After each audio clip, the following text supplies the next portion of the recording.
पुरी जिला आईन सेवा प्राधिकरण अध्यक्ष तथा जिला और दौरा जज अजंता षडंगी निर्देश अनुଯାयी शुक्रवार पूर्वाह्न जगन्नाथ वेद कर्मकांड महाविद्यालय सम्मिलनी कक्ष पीड़िता क्षतिपूरण योजनी अंतर्भुक्त एसिड आक्रमण शिकार होता पीड़िता आईन सहायता संपर्क में एक आईन सचेतनता शिविर अनुष्ठित हो जाएगी। कार्यक्रम को पुरी जिला आईन सेवा प्राधिकरण सचिव परितोष कुमार सेठी उद्घाटन करने सह निज वक्तव्य एसिड आक्रमण शिकार होता पीड़िता क्षतिपूरण देवा आक्रमणकारी आजीवन कारादंड और जोरिमाना हो पारे और पीड़िता मागणा आईन और स्वास्थ्य सेवा मिलवा सह समाज मुख्य स्रोत में सामिल कर प्रकाश करने सहित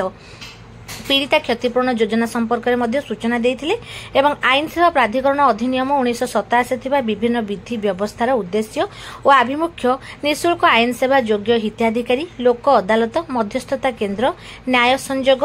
15100 एवं सम्मुख कार्यालय विषय अवगत कराइबा सह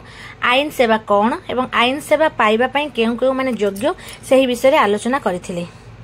यह कार्यक्रम में डीएसपी तिलोत्तमा राउत महाविद्यालय अध्यक्षा अध्यापिका और छात्र छात्री माने उपस्थित थिले। यह कार्यक्रम में उपस्थित थिबा छात्र छात्री मानक आईन सेवा प्राधिकरण तरफ धन्यवाद अर्पण सह आईन सेवार उपयोगिता उपदेयता को जनसाधारण मध्य प्रचार करने सह यह किपरि जनसाधारण को उपयोगी हो पारिबो एथिपई आह्वान देथिले। यह कार्यक्रम को परिचालन करिबारे प्राधिकरण कर्मचारी माने सहयोग करथिले।